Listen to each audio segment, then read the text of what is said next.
اکثر لوگوں کا سوال آتا ہے کہ ہم نے اللہ سے بڑی دعائیں کیں، اتنی بار میں نے اللہ کا ذکر بھی کیا، تہجد بھی پڑھی، لیکن اب تک میری دعا قبول کیوں نہیں ہوئی؟ تو سنو، اس مہربان اور حقیقی بادشاہ سے یہ کیسے امید کی جا سکتی ہے کہ وہ تمہیں صلہ کی امید دلا کر مایوس کر دے۔ اللہ تعالیٰ قرآن پاک میں خود فرماتا ہے، لوگوں اپنے پروردگار سے عاجزی اور چپکے چپکے دعائیں مانگا کرو، اور اللہ سے خوف رکھتے ہوئے اور امید رکھ کر دعائیں مانگتے رہنا۔ کچھ شک نہیں کہ اللہ کی رحمت نیکی کرنے والوں کے قریب ہے، اور جو فائدہ تمہیں حاصل نہ ہو سکا اس کا غم نہ کھایا کرو۔ اللہ بڑا قدردان ہے اور حاضر اور غائب ہر چیز کو جانتا ہے۔ اور اگر آج تم اپنی ناممکن دعا کی قبولیت کے منتظر ہو اور یہ طویل انتظار تمہیں تکلیف میں ڈالے ہوئے ہے، تو یاد رکھو کہ جس مہربان رب کے قبضہ قدرت میں تمہارے گردش لیل و نہار ہیں، وہی تمہارے عروج و زوال کا بھی حاکم ہے۔ اور اللہ نے تمہیں پیدا کر کے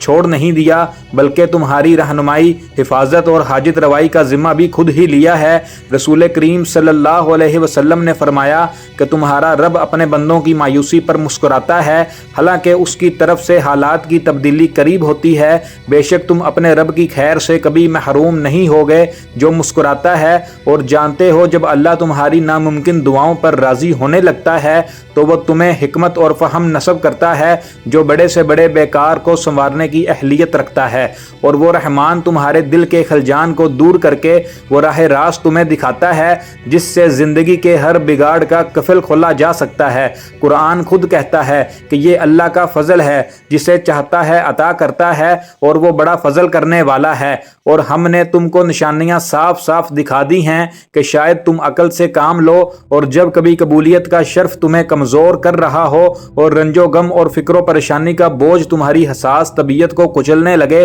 تو یاد کرو وہ وقت جب اللہ تعالیٰ نے حضرت موسیٰ علیہ السلام کو منصب عظیم پر مامور کر کے فرعون اور اس کی عظیم سلطنت سے ٹکرانے کا حکم دیا، تو اس وقت حضرت موسیٰ علیہ السلام تنہا ایک جابر اور قاہر طاقت سے ٹکر لینے کی ہمت نہیں کر پا رہے تھے۔ تو اس وقت انہوں نے اللہ سے یہ دعا کی کہ اے میرے رب، میرے لیے میرا سینہ کھول دے اور میرے لیے میرا کام آسان کر دے۔ تو اللہ تعالیٰ نے ان کی وہ حیران کن معجزے کیے کہ دنیا حیران رہ گئی۔ اللہ تعالیٰ خود قرآن پاک میں فرماتا ہے، یاد کرو وہ وقت جب ہم نے سمندر کو پھاڑ کر تمہارے لیے راستہ بنایا اور پھر اس میں سے تمہیں بخیریت گزار دیا۔ تو یاد رکھو کہ تدبیر عمل کا سارا اختیار اللہ کو حاصل ہے، اور تو تم اپنی زندگی کے ہر چھوٹے اور بڑے معاملات کے لیے اپنا دستے طلب اسی کی طرف بڑھاؤ۔ اور جو لوگ اللہ کے فضل کی امیدوار بن کر اس کی رحمت سے اپنی توقعات وابستہ رکھتے ہیں، انہی کی دعائیں ناممکن کو ممکن میں بدل دیتی ہیں۔ اور جانتے ہو کہ اللہ کن لوگوں کی دعا کو جلد قبول فرماتا ہے؟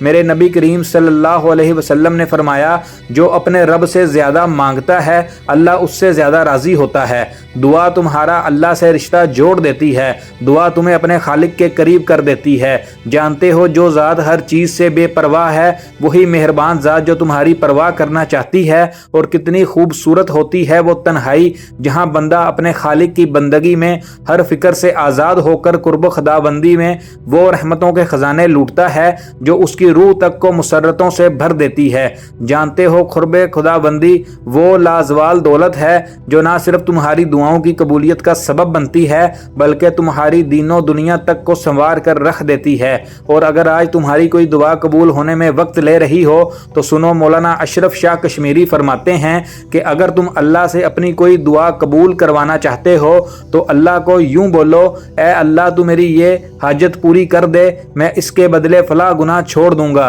اور اسی وقت اس گناہ کو چھوڑ دے تو اللہ تعالیٰ اس کی وہ دعا فوری قبول کر لیتا ہے۔ اللہ تعالیٰ فرماتا ہے کہ تم ان لوگوں کی طرح مت ہو جانا جنہوں نے اللہ کے احکام کو بھلا دیا، تو اللہ نے بھی انہیں اپنی جانوں سے غافل کر دیا۔ اور جانتے ہو وہ کون سی حیران کن نشانیاں ہیں جو تمہاری ناممکن دعا کی قبولیت کا سبب بنتی ہیں کہ جس نفس لوامہ کو تم نے اپنے بے جا خواہشات اور ان گنت آرزوؤں کے لیے تھپکیاں دے کر سلا دیا تھا، وہ اچانک ہی چونک اٹھتا ہے۔ اور جان رکھو کہ جب تم اللہ کو درد بھرے آنسوؤں سے پکارتے ہو تو اللہ تمہیں ہر برائی کے شکنجے سے نکال کر پاک کر دینا چاہتا ہے۔ جانتے ہو اللہ نے تمہاری فطرت میں جو محاسب بٹھا رکھا ہے وہ وہ اتنا جاندار ہے کہ اس سے تمہاری کوئی بات چھپی نہیں رہ سکتی۔ چاہے تم کتنے ہی عذر تراش لو، خود کو کتنے ہی فریب دے لو، تمہارے اندر موجود روح کی پاکیزگی تمہیں اپنے مہربان رب کے آگے جھکا کر طہارت کی بلندیوں تک لے جاتی ہے اور پھر تمہاری ناممکن دعا کی قبولیت کا سبب بنتی